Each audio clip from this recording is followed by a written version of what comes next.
The moment the gate cracks open, I walk into an SS rank dungeon that just swallowed an entire guild whole. 60 of them went in. 60 of the best hunters this city has. 3 hours later, only screaming radio static comes back out. And here I am, 16 years old, no guild, no title, no backup, walking through that same gate like I'm heading to detention.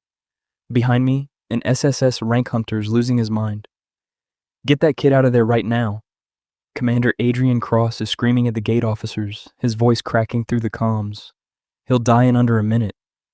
He has no idea. 40 seconds later, the dungeon goes silent. Not the bad kind of silent, the kind of silent that means every single monster inside just stopped existing. The comms crackle. A trembling voice comes through from inside, one of the trapped hunters, barely alive, barely breathing. It's clear, she whispers. The dungeon's clear. Who did this? And that's when I step back out through the gate, dungeon core in hand, like I just picked up groceries. Adrian Cross stares at me like I grew a second head. The rescue team stares. The cameras that were live streaming this disaster for the entire country stare. Nobody says a word for a solid 10 seconds. Then somebody in the crowd whispers my rank out loud, and the whole plaza goes dead quiet.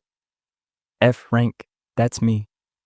Officially, on paper, in every system in this country, I am the lowest ranked hunter alive. And I just did in 40 seconds what an entire elite guild couldn't do in 3 hours. At the time, nobody watching had any idea what I actually was. Not even me, not fully. But I can tell you exactly how a kid nobody wanted became the one thing every hunter in the city started fearing. It started 8 months ago, on the worst day of my life. Which is really saying something because my life had already handed me plenty of bad days to compare it to. The awakening ceremony is supposed to be the best day of a teenager's life. You turn 16, you get tested, and the system tells you what kind of hunter you're going to be. Some kids pull S-rank affinities and their whole family starts crying tears of joy. Some kids pull B or C rank and get a solid, respectable career ahead of them. I walked up to the pedestal with my little sister Mira in the crowd, cheering louder than anyone else in the entire auditorium, absolutely certain her big brother was about to become a legend. The light above the pedestal flickered gray, then it settled. F rank, novice class, undefined. The auditorium didn't gasp, it laughed. Somebody near the front, turns out that was Derek Voss, the mayor's kid, already registered as a B rank affinity holder before he even touched a monster, shouted, "At least open a food stall, F rank." And the whole crowd lost it. I remember standing there under that dead gray light with 300 people laughing at me, and Mira in the third row not laughing, just going pale, mouthing my name like she wanted to run up and shield me from it. That's the moment something in me went cold and quiet. Not broken, just quiet, waiting. Here's the thing you need to understand about the ranking system before I go further, because it matters for everything that happens after. Every hunter gets a class and a growth ceiling the day they awaken. S-rank hunters grow fast and hit a high ceiling. F-rank hunters barely grow at all, and their ceiling sits somewhere just above, can open a locked door without help. That's the deal. That's supposed to be permanent. Nobody breaks their ceiling. Nobody has, not once, in the entire recorded history of the Gate era, except my status window didn't look like anyone else's. And I only found that out by accident. 3 weeks after the ceremony, in the worst possible place to find it out. My mom worked 2 jobs. My dad wasn't in the picture. After the ceremony, the tuition assistance for hunter academies got pulled from our house because F ranks don't justify the investment. Their words, not mine. So I did what desperate F ranks do. I snuck into a low-rank public dungeon at 2 in the morning to farm scraps I could sell. Because even F-rank monsters drop something, and something is better than nothing when your little sister needs new shoes for school. I walked in expecting a goblin den. I got a goblin den with something wrong at the center of it. A corrupted core, pulsing black instead of blue. The kind gate inspectors are supposed to catch and destroy before it ever reaches this deep. Nobody caught it. It had been growing down there for who knows how long, quietly turning every goblin in that dungeon into something bigger, meaner, and a whole lot less interested in leaving me alone. I should have run. Any sane person would have run. I didn't have the stamina to run. 12 goblins surrounded me in a stone chamber with one exit, and that exit was currently occupied by the biggest one. Easily 8 feet tall, Veins bulging black under gray skin. That should have been the end of it. It wasn't. Because right as the first goblin lunged, something inside my chest cracked open like a seal breaking, and a translucent blue panel snapped into the air in front of me, glowing so bright it lit up the whole cave. Hidden class detected, devourer, growth type, uncapped, condition. Met lethal combat engagements. Class unlocked. I didn't even have time to process what I was reading before my body moved on its own, faster than I'd ever moved in my life, and I put my hand straight through the lead goblin's chest. It didn't just die, it dissolved. All of it.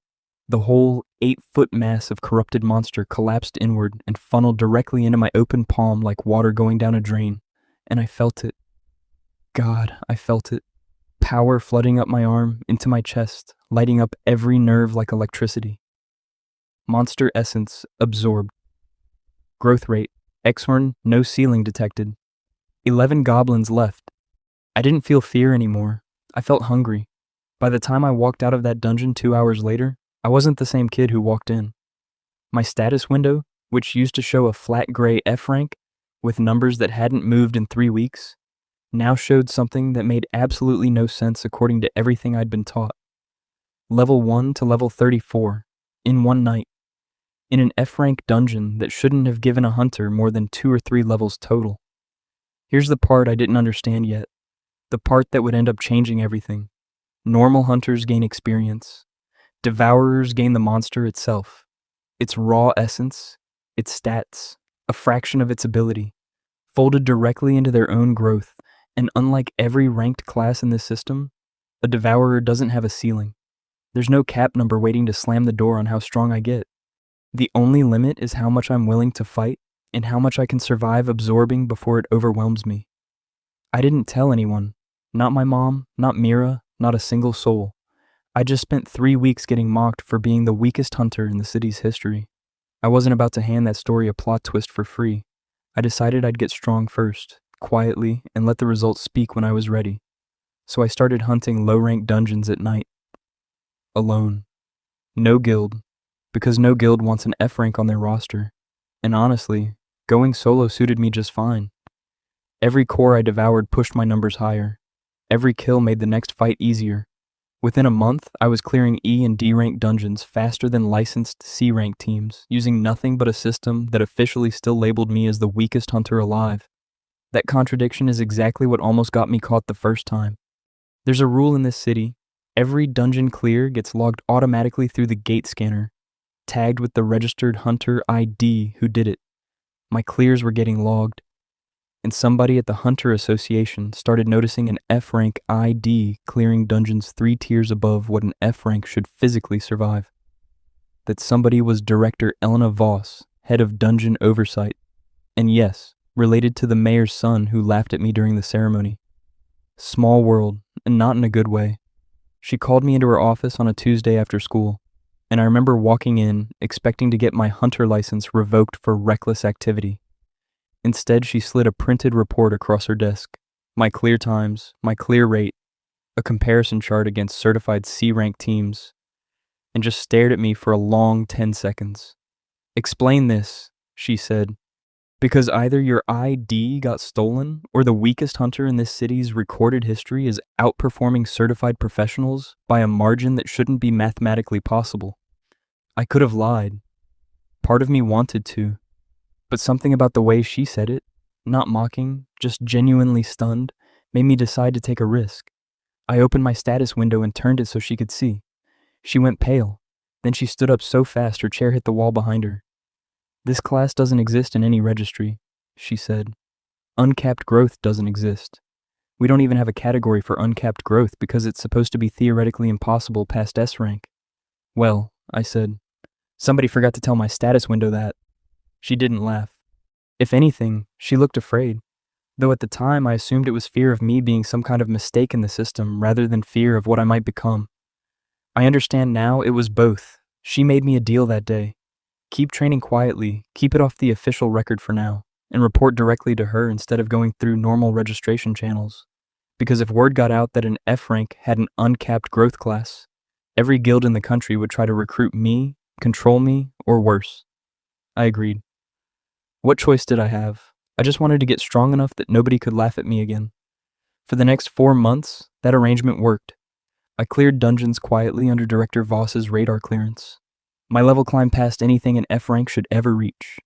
And I might have stayed under the radar a lot longer if Derek Voss hadn't decided to make my life difficult again, this time in a way I genuinely couldn't ignore.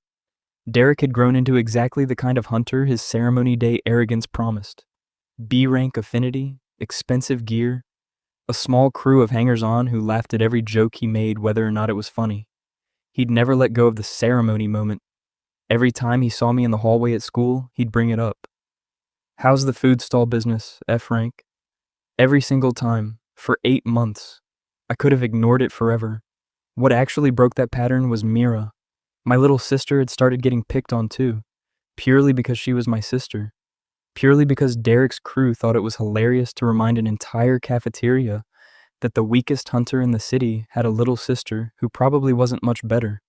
She came home crying one day and wouldn't tell me why until I sat with her for an hour, and when she finally told me, that cold, quiet thing from the ceremony day cracked open into something hotter. I still didn't want a public fight. Fighting Derek publicly would blow my cover with Director Voss and expose a class I wasn't ready to reveal. So instead, I did something smarter and honestly, a lot more satisfying. There's a monthly ranked sparring event at the academy, open bracket, anyone registered can enter. Winner gets bragging rights and a small cash prize. Derek entered every month and steamrolled every opponent, because who's going to seriously challenge a B rank affinity holder for bragging rights? I registered under a technicality that let unranked civilians enter as wildcard participants, using a loophole nobody had used in years, because nobody in their right mind would want to get publicly embarrassed by a certified hunter. Derek saw my name on the bracket and actually laughed out loud in front of the entire registration hall. "You want to do this in front of everyone?" he said. "Fine, I'll try not to break anything important." He had no idea. The match happened 3 days later, packed auditorium, live streamed to half the school because everyone wanted to see the mayor's son demolish the F-rank kid one more time for entertainment. I let him come at me first. I wanted the crowd to see the gap close in real time, not open with something that would look suspicious. He threw the first strike, a fast, lightning-infused jab that should have put a normal F-rank on the ground in half a second. I caught his wrist mid-swing. The auditorium went dead silent. "That's not possible," Derek said, and I could hear the panic creeping into his voice already. "Guess somebody forgot to update your information," I said, and threw him 12 feet across the ring without breaking a sweat. He got up, furious, embarrassed, and came at me with everything he had. 3 more lightning strikes. Faster, angrier, sloppier. I dodged every single one, then ended it with a single open palm strike to the chest that put him flat on his back, completely conscious, completely humiliated, in front of the entire school and a live stream chat that was exploding in real time with disbelief. I didn't gloat. I just looked down at him and said, the only thing that felt right after 8 months of food stall jokes. Tables turned. The crowd didn't know what to do with what they'd just seen. Neither did Derek, who stared up at me from the mat like his entire worldview had just been rearranged. In that clip, that 15-second clip of an F-rank throwing a B-rank hunter across a ring like a rag doll, hit the internet within the hour and did not stop spreading. Director Voss called me into her office the next morning looking like she hadn't slept. "You couldn't have kept this contained, could you?" she said, dragging a hand down her face. "He was messing with my sister," I said. "I wasn't going to let that slide." She sighed, long and heavy, and pulled up a message on her tablet. "Well, it's out now, and it's already gotten the wrong kind of attention. The association's top brass wants a meeting, so does Silverfang Guild, and so, unfortunately, does Commander Adrian Cross. If you don't follow the ranking boards, Adrian Cross is the closest thing this city has to a celebrity hunter. 19 years old, SSS rank. The youngest hunter to ever hit that classification, guild affiliated with Silverfang, and about as arrogant as you'd expect from someone who's been told his entire life that he's the most powerful person his age on the planet. He requested a private evaluation match, not a friendly spar, an evaluation, the kind used to test whether an unranked hunter's public footage was real or staged for clout. Director Voss tried to talk him out of it, worried it would expose too much too fast. Adrian wasn't interested in being talked out of anything. If this kid's clip is real, he told her, loud enough that I heard it through the office door, I want to see it myself. And if it's fake, I want the internet to see that too. I said yes before Director Voss could stop me. Partly because I was curious what an actual SSS rank felt like to fight. Mostly because something about his tone rubbed me the exact wrong way. The same tone Derek used to use, just dressed up in a more expensive uniform. We met in Silver Fang's private training facility 3 days later. No cameras this time, just Adrian, his second in command, Director Voss, and me, standing across a reinforced sparring ring built specifically to contain SSS rank output. Adrian looked me up and down and didn't bother hiding his disappointment. This is the kid from the video? That's me, I said. You know what an SSS rank output actually feels like? He asked. Because that video looked impressive against a B rank, it's going to look very different in about 10 seconds. He wasn't wrong that the gap between us was enormous. What he didn't know was which direction that gap actually ran.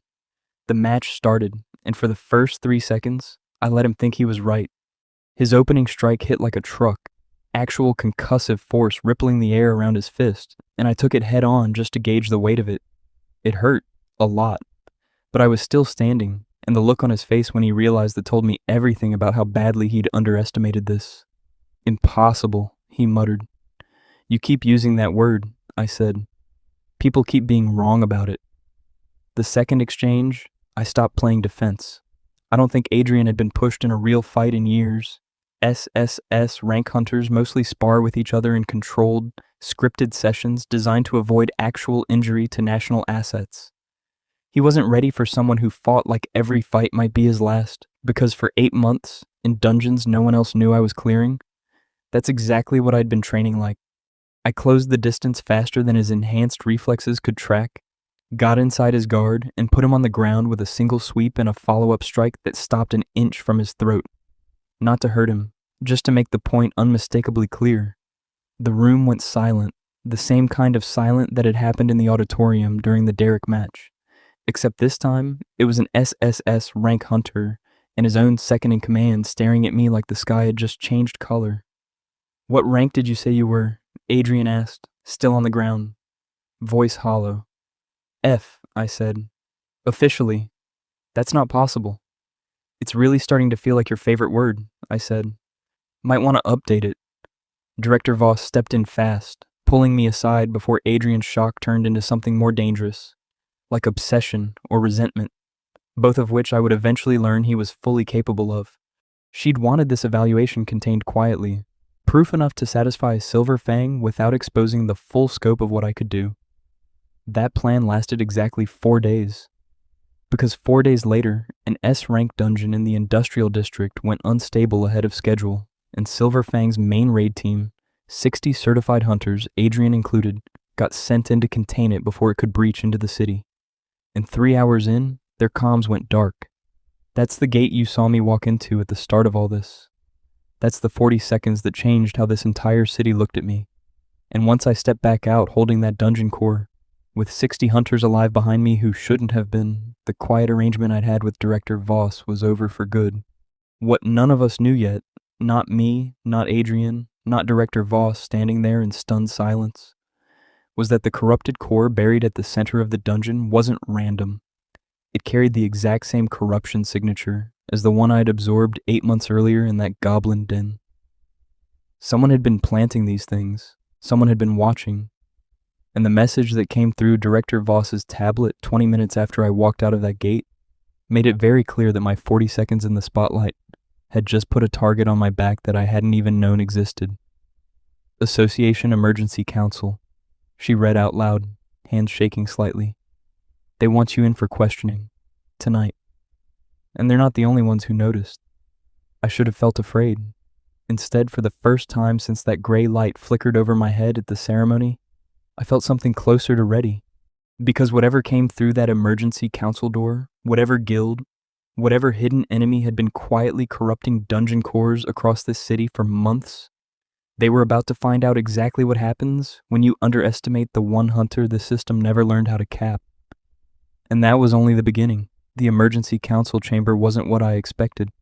I'd pictured some grand hall with 100 officials glaring down at me from a bench. Instead, it was a cold, gray conference room with exactly 7 people in it, and every single one of them was staring at the printout of my status window like it might bite them. At the head of the table sat Chairman Osric Bellamy, the man who technically ran the entire Hunter Association, a guy I'd only ever seen on news broadcasts giving polished statements about gate safety. Up close, he looked a lot less polished. He looked worried. "Uncapped growth," he said slowly, like he was tasting the words for the first time and didn't like the flavor. "Do you understand what that phrase means to the people in this room?" "Enlighten me," I said, because I genuinely didn't, not fully, and because I wasn't in the mood to sound intimidated in a room clearly trying to intimidate me. "It means the entire ranking system this country built its safety protocols around just found a hole in it," he said. "A hole shaped exactly like you." Director Voss stepped in before I could respond, laying out everything she'd documented over the past 4 months. My clear rate, my growth curve, the corrupted core signature from the industrial dungeon that matched a pattern she'd flagged twice before without being able to trace its source. The room went quiet listening to her lay it out, and I realized something in that silence. They weren't just afraid of what I was. They were afraid of who else might be planting those corrupted cores, and why every single one of them had somehow ended up in a dungeon that I, specifically, would eventually walk into. "You're saying someone's been baiting him," said a woman near the end of the table, the first time she'd spoken all meeting. I'd learned later her name was Analyst Priya Nandan, head of gate forensics, and she was the sharpest mind in that entire building, even if nobody in the room was giving her enough credit for it. "That's exactly what I'm saying," Director Voss said. "Every corrupted core we've traced follows the same signature. Someone engineered them. Someone planted them in dungeons this specific hunter had access to. This wasn't luck. This was cultivation." Cultivation. I sat with that word for a second and felt something cold slide down my spine. Somebody out there had been feeding me monsters strong enough to grow me this fast, on purpose, for months, without ever once showing their face. "Why?" I asked, and my voice came out flatter than I meant it to. "Why would anyone want an F-rank kid getting stronger?" Nobody answered right away. Chairman Bellamy exchanged a look with Director Voss that told me they already suspected something they weren't ready to say out loud in front of me yet. "We don't know," Bellamy finally said, and I could tell that was a lie, or at least an incomplete truth. "But until we do, you are not going anywhere near an unregistered dungeon again without association oversight. Effective immediately." I should have argued. Instead, I agreed, because honestly, part of me wanted to know the answer to that question just as badly as they did. Whoever had been quietly grooming me into a weapon needed a reason. And reasons like that are never good ones. What I didn't expect was how fast the rest of the city would turn the moment that meeting leaked. Word of the industrial dungeon rescue had already gone viral before I even walked into the council chamber. By the time I walked out, my name, my actual name, Ren Ashworth, no longer just F-rank kid from that video, was trending across every platform in the country. News vans parked outside my school. Guild recruiters started calling my house at all hours, offering signing bonuses that made my mother cry, not out of joy, but out of disbelief that any of this was real. Silver Fang made the loudest offer of all. Guildmaster Theo Marrow personally requested a meeting, not through Director Voss, not through official channels, but by showing up outside my school in a car that cost more than our house. He was smooth, practiced, the kind of guild leader who'd clearly given this exact recruitment pitch 100 times to 100 promising young hunters. "Whatever number you're picturing," he said, leaning against his car with a smile that didn't quite reach his eyes. "Double it. Silver Fang doesn't miss talent like yours twice." I told him I needed time to think. What I actually needed was to figure out whether the sudden interest from every powerful person in this city was excitement about a rising hunter, or something closer to what Analyst Nandan had implied in that meeting. Cultivation, watched from the shadows, groomed for a purpose I still didn't understand. Adrian Cross, to my surprise, didn't come at me with recruitment offers or veiled threats. He showed up at the training facility 3 days after the council meeting looking like a man who hadn't slept, and for the first time since I'd met him, he didn't sound arrogant. He sounded rattled. "I've been SSS rank for 2 years, he said, staring at the floor instead of at me. 2 years of being told I'm the strongest hunter this generation's produced, and you walked into a dungeon my entire guild couldn't survive and cleared it in 40 seconds. So, I said, not sure where this was going. So I want to know how, he said, finally looking up. Not to expose you, not to take it from you. I want to train with you, because whatever's coming, and something is coming, I can feel it in how scared the higher-ups are acting. I don't want to be the guy standing behind you when it gets here. I want to be standing next to you. I didn't trust him right away. 8 months of Derek's food stall jokes had trained me to expect the worst from people who used to look down on me. But something about the way Adrian said it, raw and a little desperate, felt different from the arrogance he'd shown at our evaluation match. I told him he could train with me on one condition. He had to actually keep up, because I wasn't slowing down for anybody's ego, SSS rank or not. He agreed. That decision would end up saving both our lives less than 3 weeks later. The sabotage started small, the way these things always do, small enough that I almost missed it entirely. A registered dungeon near the Eastern District, tagged D rank, cleared for standard training runs. Association oversight assigned it to me as a supervised, clear, low risk, the kind of thing meant to keep me busy while they figured out the bigger, corrupted core mystery behind closed doors. Adrian came with me. Director Voss monitored remotely through a gate scanner feed. The dungeon looked normal walking in. Standard goblin variants, low-tier structure, nothing that should have taken more than 20 minutes to clear even without my devourer class doing any heavy lifting. 20 minutes in, the walls changed. I don't mean shifted or rearranged, I mean changed. The stone texture rippling like something underneath it was breathing, and the D-rank rating on my gate scanner flickered, glitched, and reset to a rating the system didn't have a symbol for.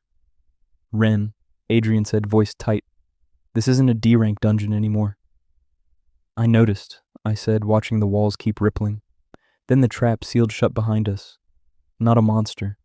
An actual physical barrier, stone slamming down across the entrance corridor with a finality that made my stomach drop.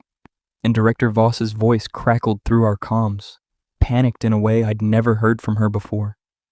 Your gate signal just vanished from every tracker we have, she said. Ren, whoever's doing this knew exactly which dungeon you'd be assigned. This was set up in advance. That's when I understood. This wasn't a random glitch. This was the person who'd been cultivating me for months, finally deciding to test what they'd built, or maybe deciding I'd grown dangerous enough that it was time to cut their losses. Either way, we were locked in a dungeon that had just weaponized its own geometry against us, and the only way out was through whatever was waiting at the bottom. We didn't have to wait long to find out. The corrupted core down there wasn't like the last two. It had been feeding for a lot longer, judging by the size of what came out of the dark to meet us.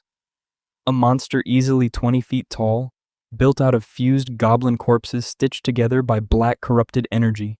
Dozens of half-formed faces still visible in its mass, twisted mid-scream. That's not possible, Adrian said. And for the first time since I'd met him, I heard actual fear in his voice instead of arrogance.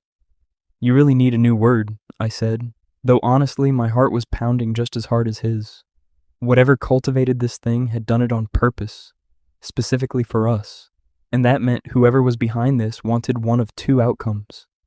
Either we died down here quietly where nobody could trace it back to them, or we survived and came out different, weaker, broken in some way they could exploit. I decided right there that neither of those outcomes was happening. The fight that followed was the hardest thing I'd ever done.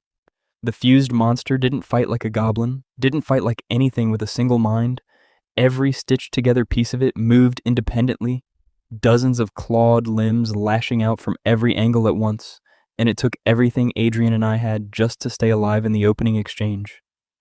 Adrian held the line better than I expected.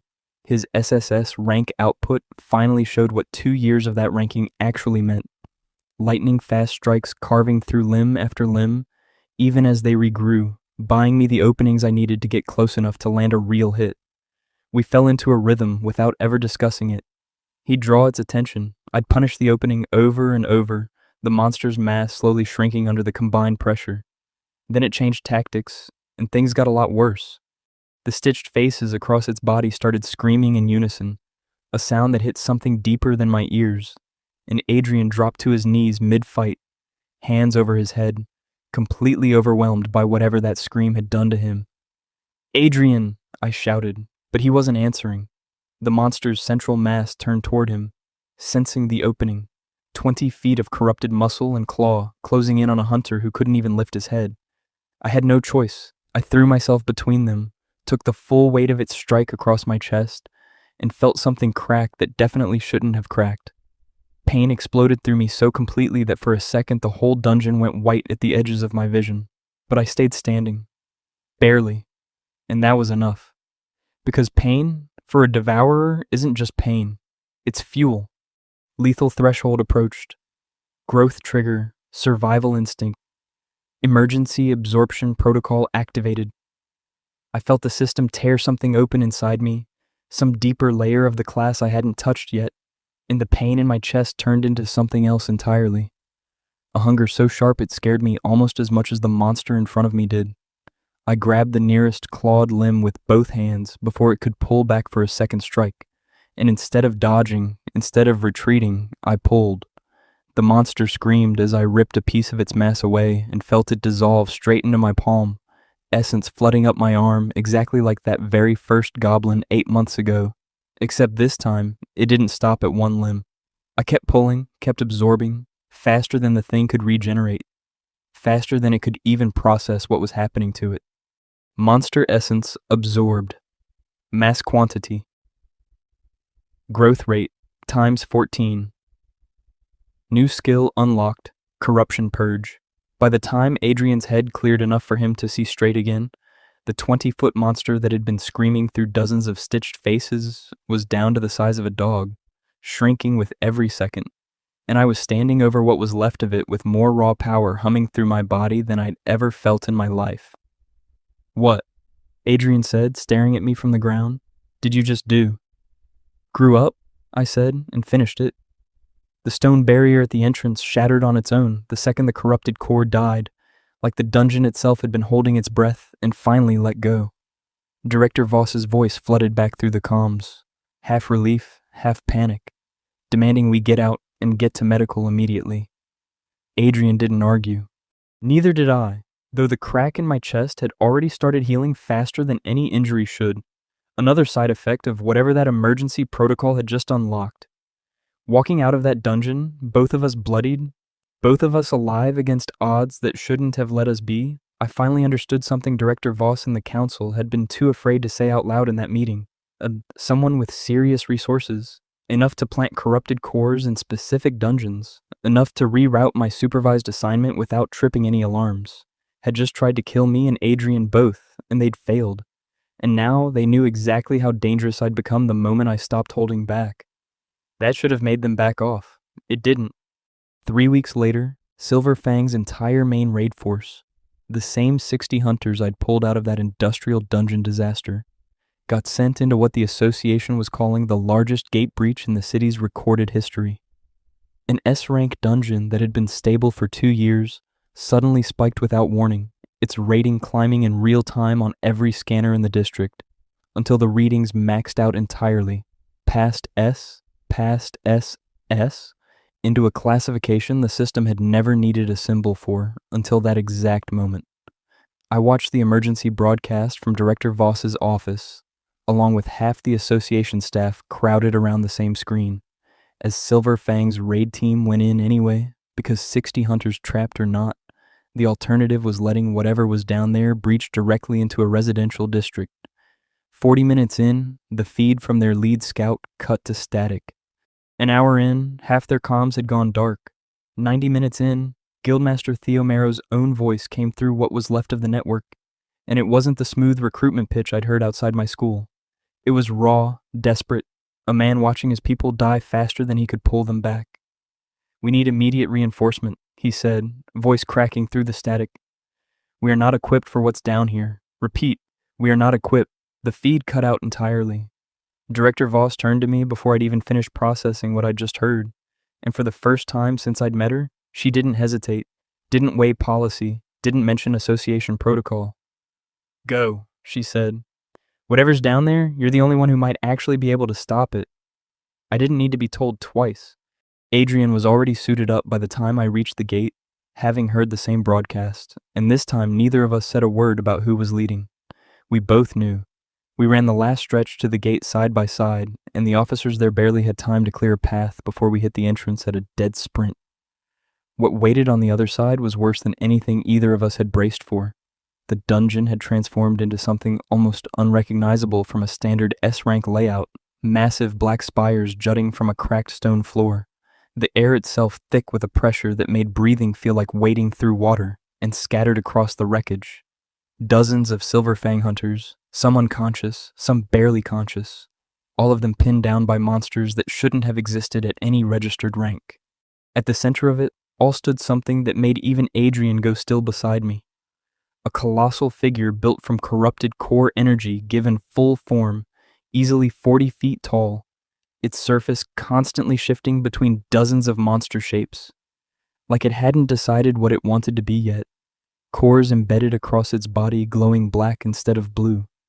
And standing at its base, untouched by the chaos around him, calmly watching his creation tear through an elite guild like they were nothing, was a man in a long gray coat I'd never seen before in my life. He turned when he heard us arrive and smiled like he'd been waiting. "There he is," the man said, voice carrying easily over the destruction around him. The little devourer who wouldn't stop growing no matter how many times I tried to end this quietly. "You," I said, everything clicking into place at once. The corrupted goblin den, the industrial dungeon, the sabotaged D-rank trap, all of it leading back to this one man standing calm in the middle of a battlefield he'd built himself. "You've been feeding me monsters this whole time." "Cultivating you," he corrected, almost gently, like he was proud of the distinction. I needed to know exactly how strong an uncapped devourer could grow before I decided whether you were a threat worth eliminating or a vessel worth harvesting. "Harvesting," Adrian repeated, disgusted. "An uncapped growth class doesn't just make a stronger hunter," the man said, gesturing lazily toward the shifting colossus behind him. "It makes the perfect core. Every essence you've absorbed for the past 8 months, Ren. Every fight, every dungeon. You've been growing exactly the kind of power source I need to finish what's standing behind me. I was simply waiting for you to reach critical mass before I collected." The colossus let out a sound that shook the entire chamber, and I finally understood the shape of the trap I'd walked into without ever knowing it.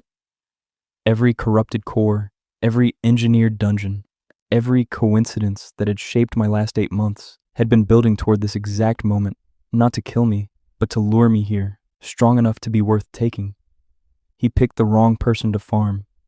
"Big mistake," I said, and felt that same hunger from the sabotage dungeon rise up in my chest, sharper now, more focused, like my whole body finally understood what it had been training for this entire time. Adrian didn't wait for a plan. He never did. He launched straight at the Colossus's base, lightning trailing behind every strike, buying time, buying space, shouting over his shoulder that he'd hold the legs as long as he could. I didn't argue. I ran straight past him, straight up the shifting mass of corrupted energy, absorbing every glancing hit along the way instead of dodging it, feeding on the damage instead of avoiding it. Massive essence source detected. Growth rate times 40. Warning, absorption exceeds safe threshold. The system panel screamed a warning at me, and I ignored it completely because somewhere in the shifting mass were 60 trapped hunters running out of time, and there was no version of this fight where I stopped to play it safe. I tore into the Colossus with both hands, ripping essence away in chunks, growing faster with every piece I took, the warning messages stacking up in my vision until I could barely see past them. The man in the gray coat's calm expression finally cracked. "That's not possible," he shouted. The exact words I'd heard from Derek, from Adrian, from every single person who'd underestimated what an F rank with no ceiling could actually become. No one absorbs at that rate. No one survives absorbing at that rate. "Guess you should have picked a better test subject," I said, and drove both hands straight into the Colossus's central mass. What happened next is hard to describe even now, months later. Every core embedded across that creature's body lit up at once, feeding directly into me instead of into whatever plan the man in the gray coat had built, my entire body burning with more power than I'd ever absorbed in a single moment, past every threshold, past every warning the system had thrown at me. The Colossus shrieked one final time, all 40 feet of shifting corrupted mass collapsing inward exactly like that very first goblin had, funneling entirely into me until there was nothing left standing where it had been. The chamber went silent. Adrian dropped to one knee, exhausted but alive. Across the wreckage, trapped hunters started stirring, blinking awake as whatever hold the Colossus had over them broke completely. The man in the gray coat stared at me across the empty battlefield, all his calm confidence gone, replaced by something closer to genuine fear. "What are you?" he whispered. "Nya, ask around," I said, walking toward him with power still crackling under my skin, more than I'd ever held before, more than I fully understood yet myself. "I hear I'm the weakest hunter this city's ever recorded." He didn't stay to find out how wrong that title had become. A dark rift tore open behind him before I could close the distance, and he stepped through it with one last look. Not fear this time, but something colder, something that told me this was nowhere close to finished. "This isn't over," he said. "You have no idea what you've just made yourself a target for." The rift sealed shut behind him before I could reach it. Silverfang's rescue teams poured in minutes later to find 60 hunters alive. A dungeon rated past any known classification fully cleared, and one 16-year-old F rank standing in the middle of it all, breathing hard, hands still humming with more raw power than any hunter alive had ever recorded in a single body. Guildmaster Theo Marrow found me before the medics did, kneeling briefly, genuinely, in front of a kid he'd tried to recruit with a fancy car 3 weeks earlier. "You saved my entire guild," he said. "Every one of them. I don't know how to repay that." "Figure out who that man in the gray coat is," I said. "That's how you repay it." Director Voss's voice came through my comm the moment the association's systems finally registered what had just happened down there. My status window's growth spike triggering an automatic recalibration across every scanner in the network. "Ren," she said, and her voice was shaking in a way I'd never heard from her. "Your rank just updated. It's not F anymore. It's not S anymore either. The system doesn't have a category for what your numbers just became." I looked down at my own status window, at numbers that had blown straight past every classification this country's hunter system had ever built, and felt that cold, quiet thing from the ceremony day settle into something entirely different this time. Not humiliation, not anger, just certainty. Whatever the man in the gray coat was planning, whatever he'd meant by, "You have no idea what you've just made yourself a target for," it was coming. And this time, I wasn't walking into it as the weakest hunter in the city. I was walking into it as the one thing this entire ranking system had never learned how to stop. The medics finally reached me 20 minutes later, and honestly, I barely noticed them. I was still staring at that recalibrated status window, at a rank field that had simply stopped rendering a letter at all, and replaced it with a string of question marks, like the system itself didn't know what to call me anymore. Adrian limped over, exhausted, bruised, alive, and looked at the same blank rank field over my shoulder. "They're going to have to build you a new category," he said. "They're going to have to build a lot of new things," I said, thinking about that dark rift, about the way the man in the gray coat's calm had cracked the second his Colossus started collapsing into me instead of the other way around. Whoever he was, whatever he served, he hadn't come alone to a fight this important. Men like that never do.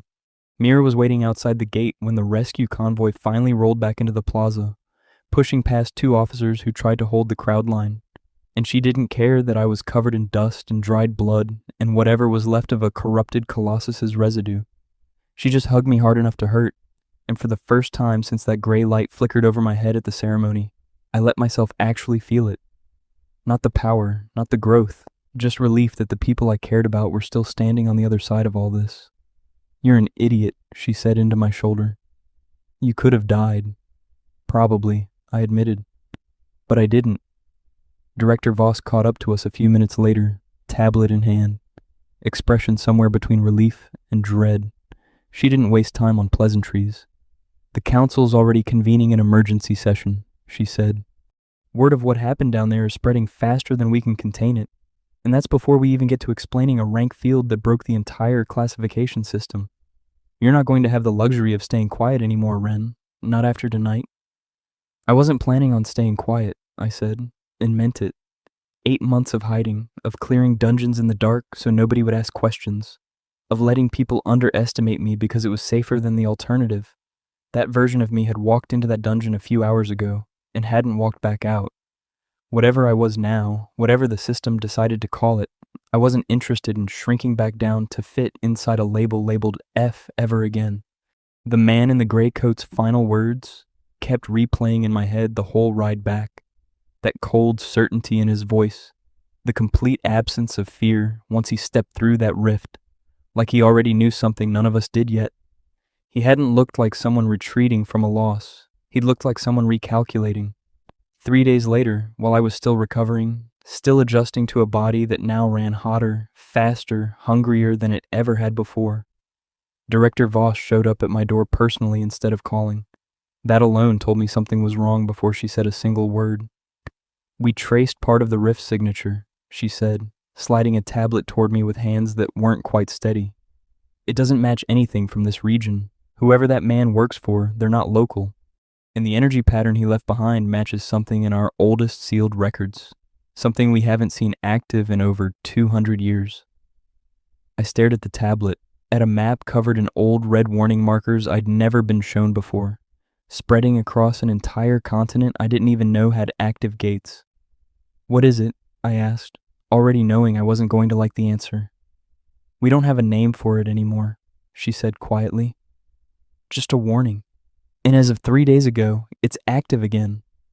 I looked back down at my own status window, at that blank, unclassified rank field still glowing faintly in the corner of my vision, and felt that same cold certainty settle back into my chest. Whatever was coming next, it wasn't going to care that I used to be the weakest hunter this city had ever recorded. It was going to find out exactly what I'd become instead.